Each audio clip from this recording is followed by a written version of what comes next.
Self-respect over feelings. Sa trabaho, hindi lahat ng nararamdaman mo dapat mong sundin. Minsan, kahit gaano ka pa ka-attached, kahit gaano ka pa ka-invested o passionate sa isang project, team o role, mas mahalaga pa rin ang self-respect kaysa sa feelings. May mga sitwasyon na kailangan mong tumayo para sa sarili mo. Kapag hindi na healthy ang environment, kapag hindi na pantay ang respeto, o pag paulit-ulit kang nababaliwala. Professionalism doesn't mean tolerating disrespect. Growth doesn't mean staying in a place that no longer values you.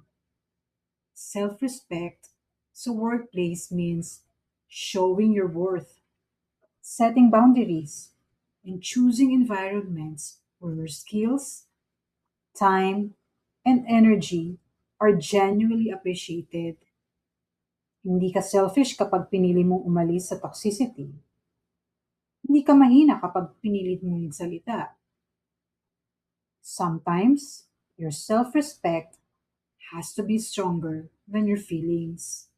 Because in the end, ikaw ang may responsibility sa sarili mo, sa mental health mo, at sa future na binubuo mo.